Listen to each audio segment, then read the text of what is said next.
நம்ம எல்லாருக்குமே நாட்டுக்கோழி முட்டைனா ரொம்ப பிடிக்கும். நாட்டுக்கோழி முட்டை பிடிக்காதுன்னு சொல்றவங்க ஒருத்தர் கூட கண்டிப்பா இருக்க மாட்டாங்க. நாட்டுக்கோழி முட்டைனாலே நம்ம விரும்பி சாப்பிடுவோம். அதே மாதிரி நாட்டுக்கோழி முட்டை எவ்வளவு சத்தான உணவுன்னு நம்ம எல்லாருக்குமே தெரிஞ்சிருக்கும். ஆனா இந்த ஒரு விஷயம் மட்டும் நம்மள நிறைய பேருக்கு தெரிஞ்சிருக்க வாய்ப்பே இல்லை. ஒரு கோழி வந்து முட்டை விட்டதுக்கு அப்புறம் அதை சாப்பிட்றதுக்காக பயன்படுத்தாம குஞ்சு பொரிக்கிறதுக்காக அடைக்காக வச்சிருந்தோம்னா அந்த முட்டையில இருந்து குஞ்சு எத்தனை நாள்ல வெளியில வரும் நம்மள நிறைய பேருக்கு தெரிஞ்சிருக்காது. நாட்டுக்கோழி முட்டையை பார்த்ததுமே அவிச்சு சாப்பிடணுமா பொரிச்சு சாப்பிடணுமா தான் நம்ம யோசிப்போம். ஆனா இந்த விஷயம் நம்மள நிறைய பேருக்கு தெரிஞ்சிருக்காது. கோழி முட்டையை வந்து குஞ்சு பொரிக்கிறதுக்காக அடைக்கி வைப்பாங்க.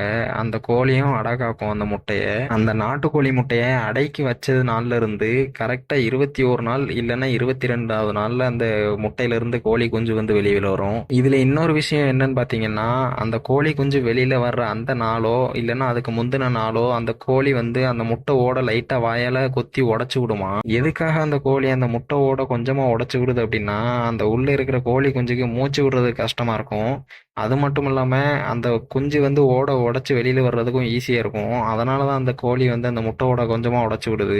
இவ்வளவு நாளா நம்ம நாட்டுக்கோழி முட்டையா கிடைச்சு போச்சு கொடுங்க சாப்பிடலாம் அப்படின்னு சாப்பிட்டுட்டு தான் இருந்திருக்கோம். இந்த மாதிரி விஷயங்கள்லாம் நம்ம தெரிஞ்சுக்கணும்னு நினைச்சிருக்க கூட மாட்டோம். தெரிஞ்சிருக்கவும் செஞ்சிருக்காது நிறைய பேருக்கு.